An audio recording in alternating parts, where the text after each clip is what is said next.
This congressional conversation is sponsored by AARP Nevada. Visit our website at aarp.org/NV.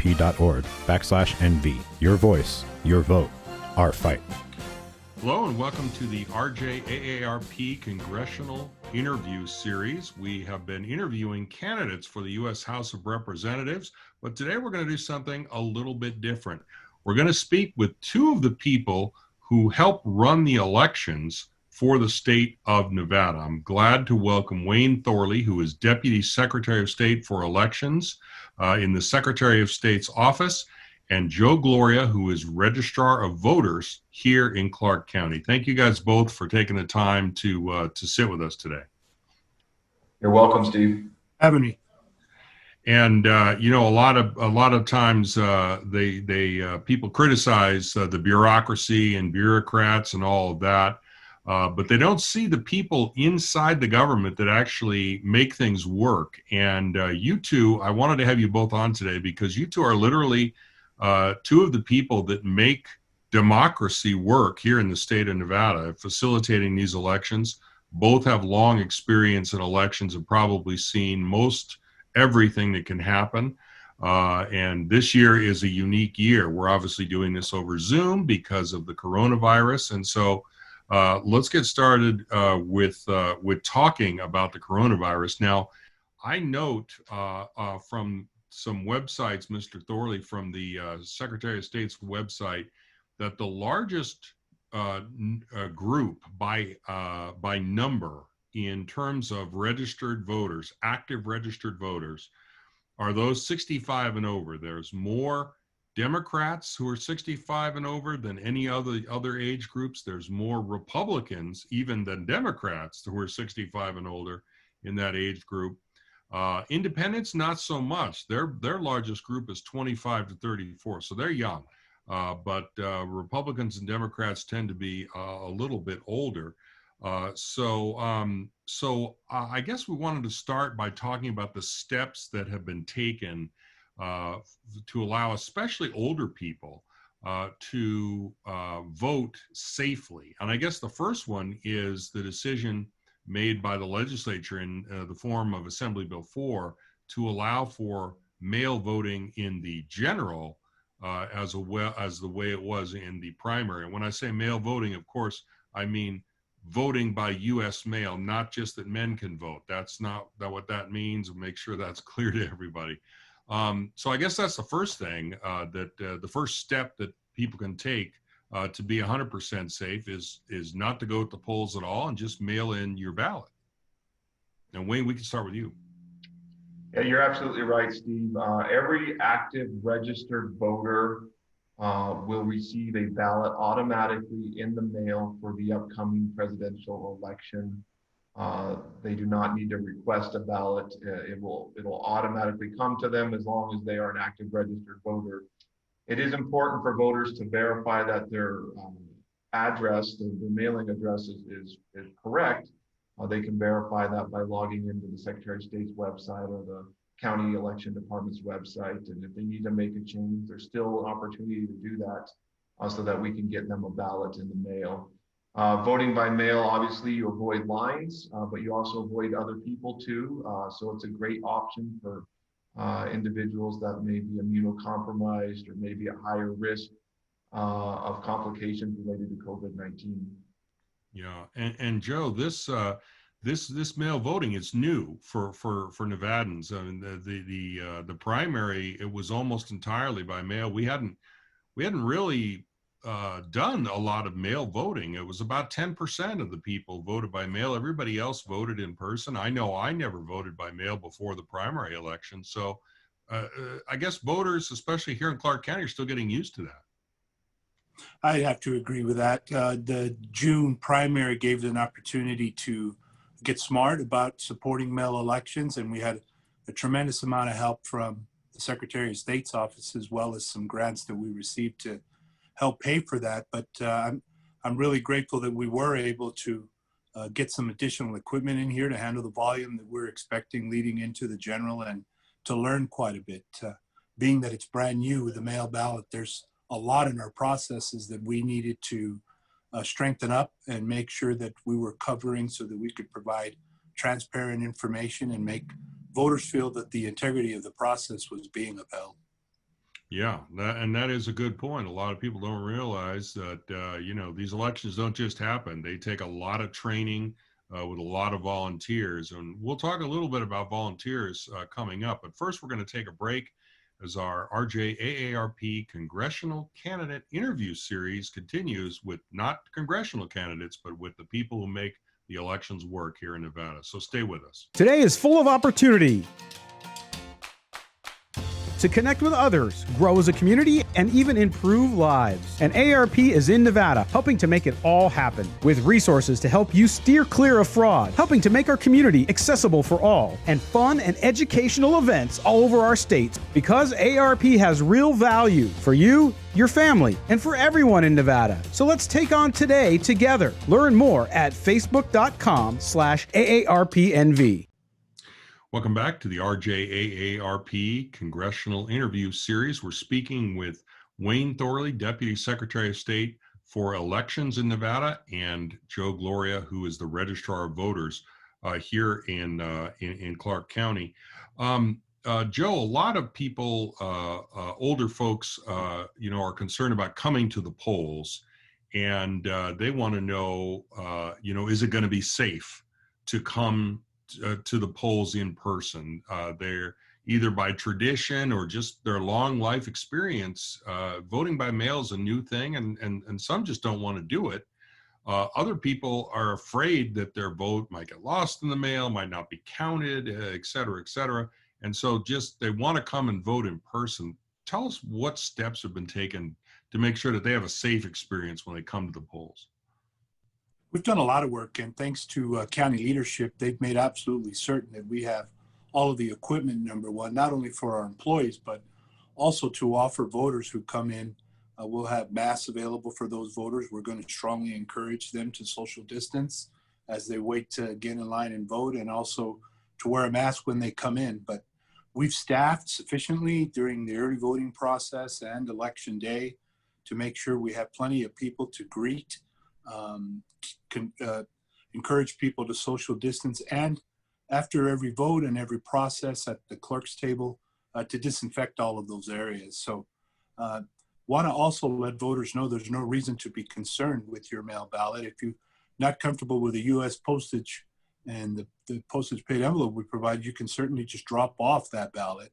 And we want those voters to know, don't wait in line with the people who have chosen to vote in person. You can go directly in and drop that ballot off. They'll simply make sure it's sealed and that you've signed. But we want voters to know that the big difference from the general and the primary is that there is a tremendous amount of in-person opportunity for everybody who wants to make use of it.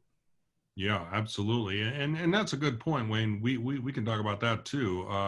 There's really no reason to fear that your vote is not going to be counted if you vote by mail, because not only can you put it in the mailbox, as Joe just said, drop it off at a polling place in person. You can also check when you're done on both the county and the state website to make sure that your vote's been received and counted. You absolutely can, and you can even sign up for ballot alerts through our ballot tracking website to receive the text messages or emails or even a voice call if that's what you want to sign up for, to let you know when your ballot has been received. It's very similar to tracking a package if you order something online. So it's a great service that we can provide to voters this year. That is great. So you can actually see where your ballot is in process, just like you see where you're when you're waiting for your UPS package. When's it going to get there?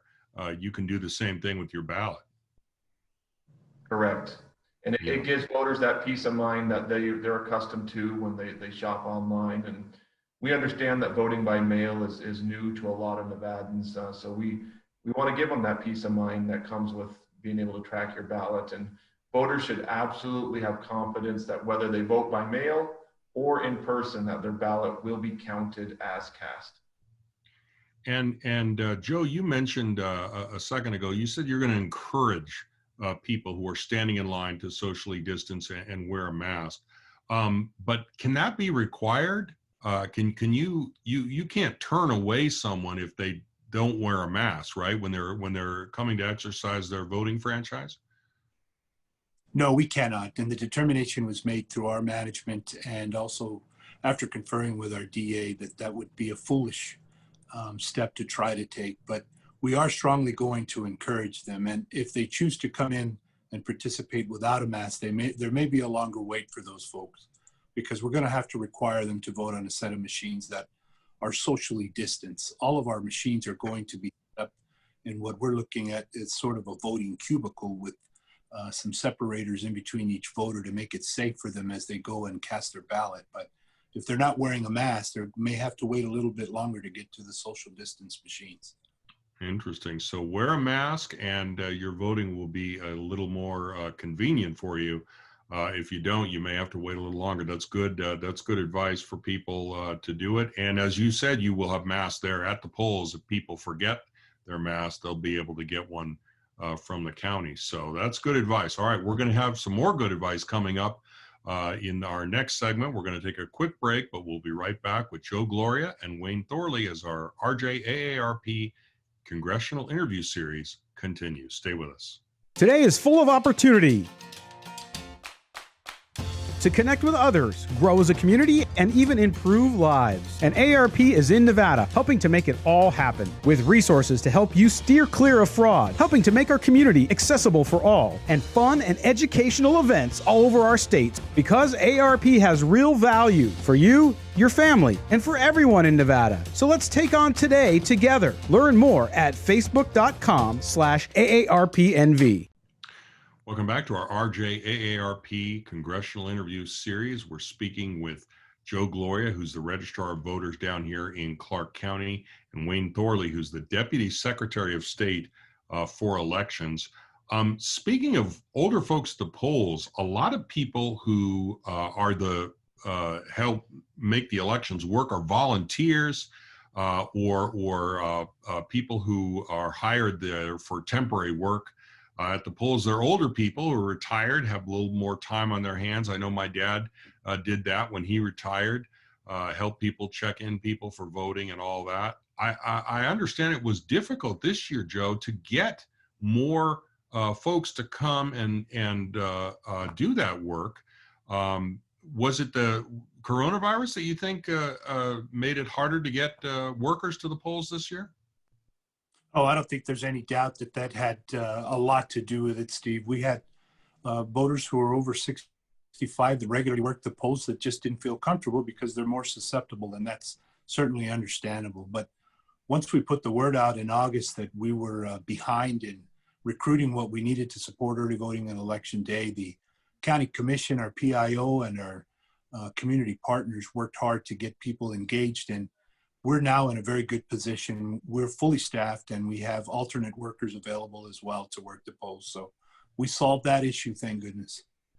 Yeah, and that is a tough one because older people are known to be more susceptible to this, and being there all day with all sorts of folks who are coming in is a tough ask, I think, in this environment to do that. But the county really is going to have 35 early voting sites, and then on Election Day, 125 different polling sites. And we should remind people, you can go to any voting site anywhere in the county. Doesn't have to be the one by your house. It can be the one by your work. It can be the one where you're going grocery shopping. If you're going in early voting, wherever that is, no matter where you live, you can go to any of those. So people should know that's the case. Wayne, in terms of the coronavirus, logistically, did the state have any problems in terms of setting up this election? Surely the decision in the primary to switch to a mostly mail-in voting was controversial, and it had to be executed on a dime. I mean, you guys didn't have a lot of time to do that. We didn't. The decision to conduct a mostly vote by mail election for the primary election was made only about 2.5 months before primary election day. And, I like to compare the election apparatus to a large ocean liner. It doesn't turn quickly. it takes a lot to transition. And I have to commend the county election officials. They did a great job. They really do the heavy lifting when it comes to elections.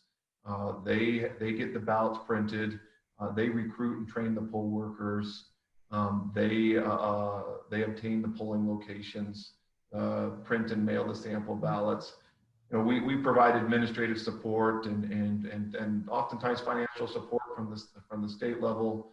But the county did an excellent job and really was really commendable. And we're really happy with how the primary election went. Yeah, and the general election, you know, it's interesting because the Secretary of State has been in charge of elections straight along, and there was a change in the rules that was done at the 32nd special session of the legislature. The bill was AB 4. This was not a bill that the Secretary of State supported. It was a bill that you provided testimony about, but it wasn't something that the Secretary supported or thought was necessary. That's correct. Yeah, the Secretary did not support Assembly Bill 4, which is the bill that created the all-mail election for the upcoming general election. She was opposed to certain provisions in it, but mainly her opposition was based on how much it would cost to print and mail everyone a ballot.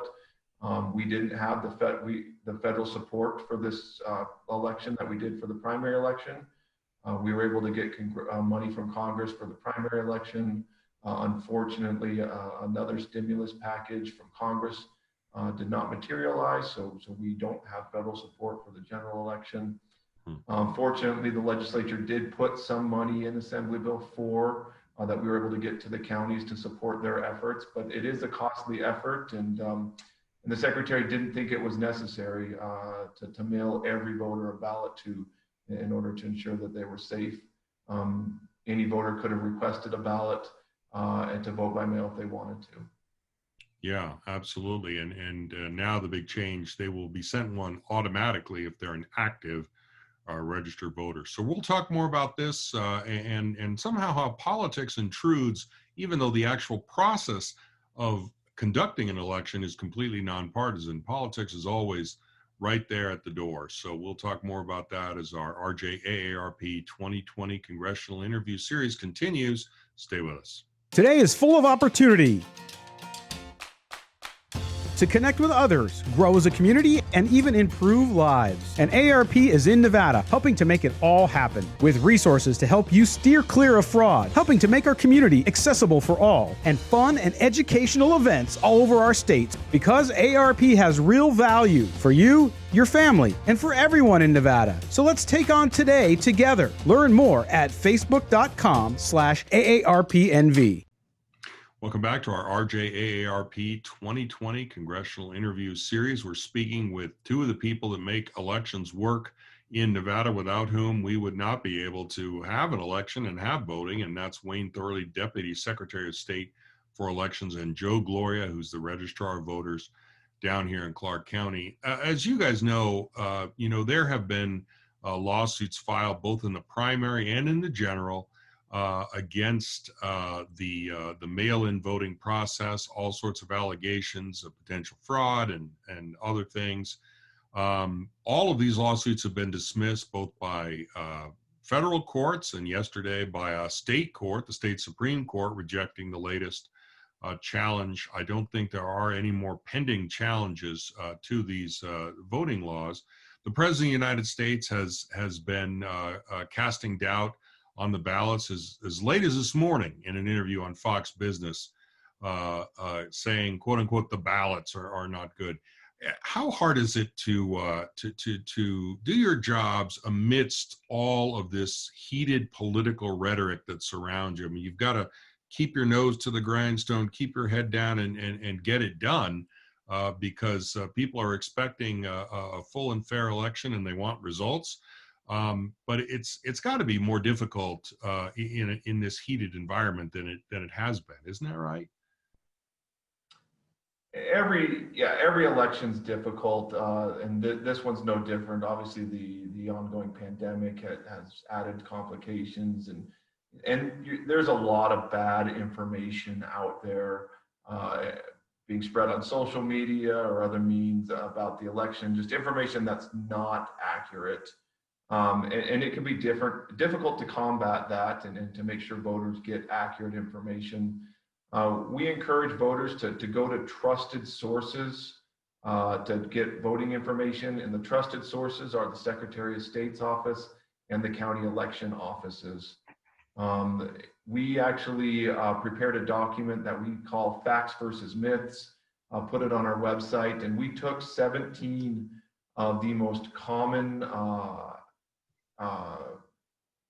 myths or inaccurate information that we were seeing and responded to that with the actual factual information. And so that's been helpful. It's on our website. Any voter can look that up if they have questions about voting by mail, or they heard something about voting by mail and they're not sure that it's accurate. Definitely check out our website. We're trying to do our best to get accurate information out to voters so that they understand that we have good processes in place, and elections are not run in a partisan nature in this state. We've been blessed with great secretaries of state and great county election officials, and it's done in an extremely fair, open, and transparent process. Yeah, absolutely. And Joe, the same question to you. I mean, it must make your job more difficult. It's already a very detail-oriented, labor-intensive enterprise, but it must make it more difficult when people are questioning, the integrity of the election. They're saying, don't trust the results and it's rigged and all sorts of things like that. That's got to be dispiriting for somebody in your business who's done this for so long. It is, certainly. We just try to keep our heads down and keep our eye on the target. We have not, mail ballots are not new in the state of Nevada. We've had these processes in place for a long time. What changed for us is the sheer volume of ballots that needed to come in, but we've had the Secretary of State, we've had the federal government, and some folks who provided some grant opportunities to give us the resources to make sure that we could purchase equipment, get additional staff that we needed to make sure that we can handle that volume. But the integrity of the process will be the same in that we're still processing ballots the way we always have, and verifying the identity with the signature, and all of our processes, they haven't changed. We've just scaled up to make sure that we can handle the volume. So despite everything that's going on, we're just focused on getting it done, and I'm blessed with a very talented staff who's focused on making sure that we do things correctly here. Yeah, absolutely. And very important point you just made. Signature verification is still going on, whether it's on the outside of your mail ballot envelope or whether you sign in at an in-person polling place. You will be asked to sign something anytime you vote, and that is still going on.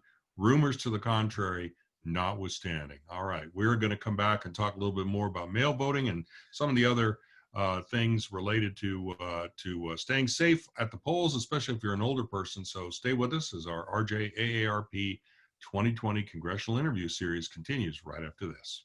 Today is full of opportunity to connect with others, grow as a community, and even improve lives. And AARP is in Nevada, helping to make it all happen, with resources to help you steer clear of fraud, helping to make our community accessible for all, and fun and educational events all over our state. Because AARP has real value for you, your family, and for everyone in Nevada. So let's take on today together. Learn more at facebook.com/AARPNV. Welcome back to our AARP 2020 Congressional Interview Series. We're speaking with Wayne Thornley, Deputy Secretary of State for Elections, and Joe Gloria, who is the Registrar of Voters in Clark County. As I mentioned earlier, a lot of older voters, including myself, have been going to polls, sometimes going to polls and punching little holes in paper cards, going to polls and voting on electronic machines. It's just tradition. But with this sea change because of the pandemic, in the primary, almost all the votes were by mail. in the general, you have in-person options, but also in a higher than expected use of mail. Do you guys see this mail voting as becoming more permanent? This is going to be a more widely accepted form of voting, or is this just a flash in the pan, and once the vaccine comes around and the pandemic is not a concern anymore and we try to get back to some semblance of what we remember as normal, that mail voting won't happen? Joe, what do you think about that? Well, I think it's going to be up to the legislature next year to make some decisions as to whether they want to go in that direction. We focus on administrating according to the law. We're going to see a large number of people that are now more accustomed after the primary and the general election. We're anticipating, we're actually hoping that up to 500,000 to 600,000 people will send in mail ballots to avoid coming into contact with large groups of people at the polls for the in-person process. So we'll just have to see. It'll be up to the voters too to communicate to their legislators whether or not they like this process and want to keep it. But we'll be doing whatever they tell us to do. Yeah. How about your guys' own operations internally? Have there been coronavirus cases in the Secretary of State's office, in the Clark County Elections Department, or have you guys largely avoided having those problems? Well, here in Clark, Steve, I don't know if you were aware, but we actually had a day of early voting in the primary where we had to shut the site down because one of our workers had been to the doctor previously and taken the test and was notified while he was here at work. So some administrative processes in place where we're having voters indicate that they are well and that they haven't recently been tested, so that we won't allow those people to come to work if there is any chance that they might have the COVID symptoms or be confirmed to have that. And within the office as well, sure. We've had some voters, or not voters, but workers who've been diagnosed, and we had to do some disinfecting here in the warehouse and contact the Southern Nevada Health District and our risk management department to come out and make sure that there wasn't overexposure in any group. So we've been dealing with it, and that's helped us also to prepare our polling places to be disinfected and prepare for the election. Yeah. Wayne, how about the office? Is Secretary of State's office, have you guys been coronavirus free? We have been. We've been very fortunate. We have not had any cases in the elections division or the entire Secretary of State's office. We haven't had any positive COVID-19 tests. I don't think it's, we're obviously following all the recommendations from health officials, and so that helps. But I think a lot of it has to do with, we serve in a largely administrative role when it comes to election, which allows us to work remotely and not necessarily come into contact with voters as much as the county election officials do. So I think that's worked in our favor and helped keep us safe. Yeah. All right, sounds good. Well, listen, hope everybody stays safe for the upcoming election. It's going to be a real test, especially, as you said, in the local elections offices all throughout Nevada, not just Clark County. There are 16 other counties, and they will all be voting as well. So we'll talk a little bit more about that process of voting, what you can expect if you decide to show up at the polls in person, when our AARP 2020 Congressional Interview Series continues right after this. Today is full of opportunity to connect with others, grow as a community, and even improve lives. And AARP is in Nevada, helping to make it all happen, with resources to help you steer clear of fraud, helping to make our community accessible for all, and fun and educational events all over our state. Because AARP has real value for you, your family, and for everyone in Nevada. So let's take on today together. Learn more at facebook.com/AARPNV. Welcome back to our RJAARP 2020 Congressional Interview Series. We're speaking with Joe Gloria, who is the Registrar of Voters in Clark County, and Wayne Thornley, Deputy Secretary of State for Elections. We have very recently been heard something that some people may not know about called poll watchers. These are people who are affiliated maybe with campaigns, maybe with different organizations. They're not government employees, but they are there to observe the polls and observe the voting process, which is every citizen's right to observe the voting process. Recently, there has been concerns raised that these poll watchers may be intimidating voters, may have some effect on turnout and turnout of the election. Wayne, what are the rules about this? And Joe, jump in on this too. What are the rules about that? And how are they policed? How are poll watchers policed? I imagine we've had poll watchers in pretty much every election that we've just never really paid attention until they've been highlighted now by the president and others. You're right, Steve. Poll watchers aren't new. We've always allowed the public to observe the conduct of voting, and just not the conduct of voting. Voters can, or individuals can observe other processes related to voting. For example, so with a lot of ballots being cast by mail or anticipated to be cast by mail this year, a lot of ballots will be counted by the mail ballot counting board back at the county warehouse, and voters can observe that process too. Ensuring that what we do as election officials is open to the public is important to earning the public's trust. So being transparent in what we do is very important, and we welcome the public observing the processes. But there are restrictions in place. If you want to observe the conduct of voting at a polling location, you must fill out and sign a form indicating that you agree to follow the rules. And one of the rules is you don't have contact with the voters. You're not allowed to talk to the voters at all. You can take notes, but you can't be on a cell phone. You can't be on a laptop computer. You can't electioneer, which is, so you can't wear like campaign clothing or advocate for or against a candidate. You're simply there as what I like to call a passive observer. You're not there as an active observer. If an election observer has a question or would like to make a comment, they can talk to an election official at the polling location, but under no circumstances are they talking to voters. Right. If they don't follow those rules, they can be dismissed from the observation area and kicked out of the polling place. And Joe, has poll watchers, they've never really been an issue in the past. I don't recall even seeing any poll watchers in the times that I have voted. And as I said, up until the primary of this year, I've always voted in person, usually on election day. So it's not really been an issue up till now, has it? Well, we always have a small number of issues with folks that we have to talk to and make sure that they understand. The rules are very clear, just as Wayne has laid out, and we need to make sure that we're not having anybody who's causing disruption in the polling place or slowing down the work of those whose true focus should be to process voters. We are definitely going to see a larger number of observers than we have, I think, than in any election that we've supported.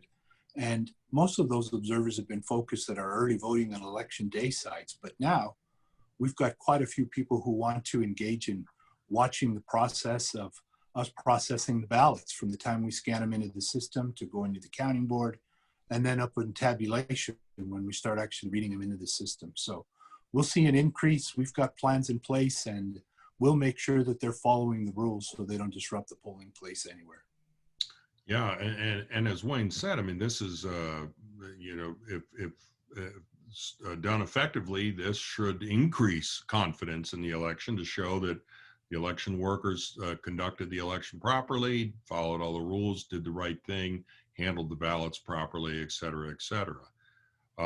So let's talk about especially if you're an older person, you're wondering, wow, in the primary I saw really long lines on TV, and we had voting go into the wee hours of the morning. Now there were very few in-person sites in the primary. People were supposed to avail themselves of mail voting. Some chose not to do that. That won't be the case this time. We will have plenty of time to vote either in early voting or on election day. What's your prediction, Joe, as to lines? Are we going to see longer lines? There'll be more places to vote, but yet at the same time, this is going to be the longest ballot Clark County voters have ever really seen. Oh, that's a very good point that you make there, Steve. All voters should be very aware that you need to do your homework before you come to the polls. Use the sample ballot.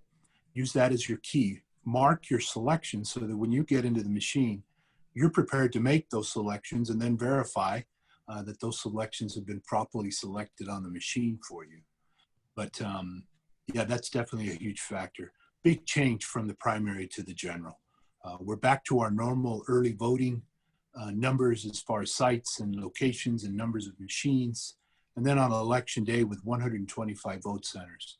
I really don't anticipate that there should be an issue with lines during early voting or election day, except that those people who have been focused and are ready to get out and vote, the first days are going to be busy because they're going to want to get out and get it done.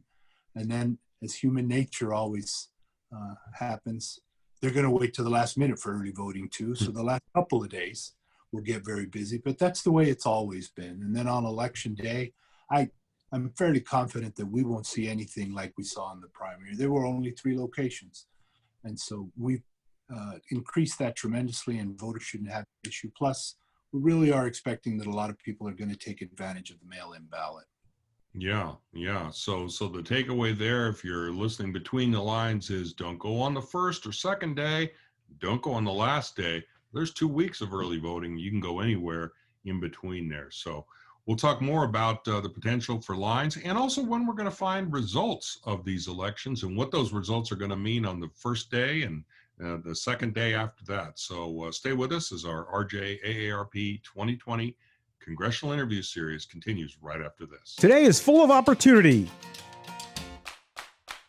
to connect with others, grow as a community, and even improve lives. And AARP is in Nevada, helping to make it all happen, with resources to help you steer clear of fraud, helping to make our community accessible for all, and fun and educational events all over our state. Because AARP has real value for you, your family, and for everyone in Nevada. So let's take on today together. Learn more at facebook.com/AARPNV.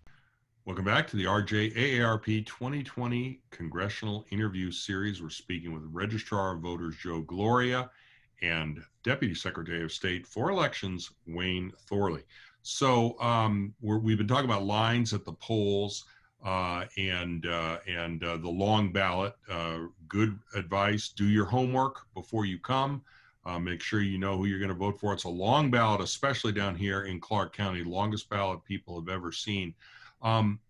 Tell me what people, just to be safe, what they ought to bring with them when they come to the polls, whether that be ID, whether it be proof of residency, everything that they may need. And I know it differs for most people. Most people will show up. They won't need to show ID. They'll be on the books. They'll sign in and go to vote. But first timers, it's a little bit different. If you're registering to vote for the very first time and you procrastinated until early voting or election day period. So what will they need to bring with them just to be prepared? Joe, you go ahead first on that one. It's never a bad idea to bring your Nevada driver's license with you. Not all voters are required to show that, but with the same day registration process being new, voters need to be aware that they do need to have that ID in order to take advantage of same day registration. Also, in confirming somebody who's registered online with their Nevada ID, they still need to show that at the polls. And so if their address is different on their Nevada driver's license or where they're currently living, they wouldn't be a bad idea for them to also bring some documentation showing their residential address so that we can confirm that on the spot and not have to have them provide that information later. So those are the 2 things that I would advise voters. Just be aware of your situation. If nothing's changed on your record, just bring your ID. There shouldn't be any need for anything else. Yeah. And Wayne, there's been some questions raised about your mail ballot. If you're an active registered voter, you're going to get a mail ballot in the mail. Whether or not you need to bring that to the polls and surrender it at the polls or not. My understanding is you don't need to bring it But if you don't, you'll have to sign a tablet computer with a pledge that affirms that you will not attempt to vote by mail, in addition to having voted in person, which of course is a crime. That's correct. Voters who want to vote in person, they can bring their ballot with them that we mail them, and they can surrender it right there at the polling location. But they don't have to if they forget to bring their ballot with them. They can sign that affirmation indicating that they won't vote for a second time on their mail ballot. And it's important to note that that's not the only check. We don't take their word on it. There's also safeguards built into the system. So even if that person does, after voting in person, attempt to vote their mail ballot, once that mail ballot is received by the county, they will see that that voter already voted in person, and it won't be counted.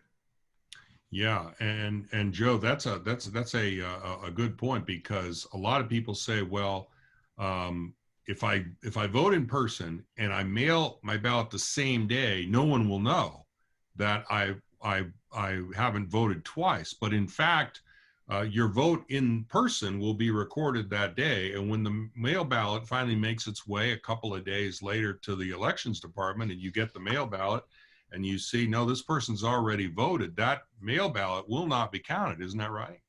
That's absolutely correct. And it's very important to point out to voters, it is an illegal action. You should not be trying to make that attempt. But we will see it, and the system will stop them. We're going to accept the first ballot, whether that's the mail ballot that came in or them voting in person. The second ballot wouldn't be counted. Yeah. And President Trump has said specifically, if you send your mail ballot in, go to the polls anyway and double check to make sure that your ballot was counted. We said earlier in the broadcast, you don't really need to do that, right? You can check online and even track your ballot, but you can check online that your ballot was received. So nobody needs to wait in line or sort of clog up the lines either in early voting or on election day. If they've already voted by mail, they can just check online. Absolutely. That's absolutely correct. Yeah. Okay. Sounds good. All right. Well, we are going to take our final break, and I'd like to thank Joe Gloria, the Registrar of Voters for Clark County. He has to go. He has another commitment, but I want to say how much I appreciate you taking the time to speak with us and our viewers about voting in the election. And thank you very much for all you've done, both in the primary, now in the general, and over all these years for overseeing Clark County elections. So thanks a lot, Joe. Thank you, Steve, and thanks for the opportunity. Absolutely. Well, we will be right back with Wayne Thornley as our AARP 2020 Congressional Interview Series continues.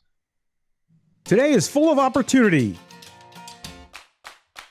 to connect with others, grow as a community, and even improve lives. And AARP is in Nevada, helping to make it all happen, with resources to help you steer clear of fraud, helping to make our community accessible for all, and fun and educational events all over our state, because AARP has real value for you, your family, and for everyone in Nevada. So let's take on today together. Learn more at facebook.com/AARPNV. Welcome back to our RJ AARP 2020 Congressional Interview Series. We're here with Wayne Thornley, who is the Deputy Secretary of State for Elections. Wayne, in the primary, it was a little bit frustrating. For the first time in Nevada, we didn't get the final unofficial results on election night because there were still mail ballots coming in. In fact, we didn't even know what the total turnout was going to be until those ballots were counted and processed. So we were, of course, on the Secretary of State's website refreshing every day, and on the county website refreshing that every day for about 10 days after the election. And so it's kind of extended those things. So on election night this time, we'll know most of the mail balloting results, all of the early voting results, and all of the election day results, but there still will be some mail results that aren't known at that point. Is that right? That's correct. We'll be able to post unofficial results from early voting pretty early in the evening on election night. And like you said, we'll also be able to post results from the mail ballots that were voted early and have been already been counted by the counties. I anticipate there will be quite a few ballots remaining to be counted in the days after the election, simply because a lot of voters will wait until the day of the election or the day before the election to mail their ballot back or drop it off at a drop-off location. We experienced that in the primary election too. There was a huge influx of ballots being cast on the day before the day of the election. So we'll do what we did in the primary election. We'll post election results that we have on election night. They will be incomplete. And then daily after the election, we will update those results until all the ballots have been counted. Yeah, and there's no need necessarily to wait until election day. You can mail your ballot in at any point after you get it. But under all circumstances, it must be mailed by election day, November 3rd. It has to be postmarked by that day. If it's postmarked after that, it's not going to be counted. That's absolutely correct. In order to ensure your ballot is postmarked by election day, you must have it in the mailbox no later than the last scheduled pickup time on November 3rd. As long as you get it in the mail before the last scheduled pickup time on election day, it will get a November 3rd postmark, and it will be counted, even if it was received after election day in the county warehouse. Yeah, and people should not worry either that those ballots that have been mailed right around or on election day that are coming in were somehow fraudulently cast after election day, nor that the vote totals that change, especially in those close races, are changing. There's nothing unusual about that. That is simply the counting of legitimate votes that have been sent through the mail, and those totals are going to be adjusted accordingly. That's absolutely right.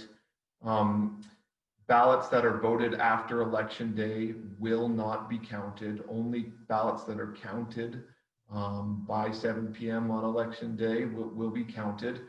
It is important for the public to be patient with election results and to understand that, and particularly in close races, the candidate who is ahead on election night may not necessarily be the candidate who ends up winning the contest once all the votes are counted.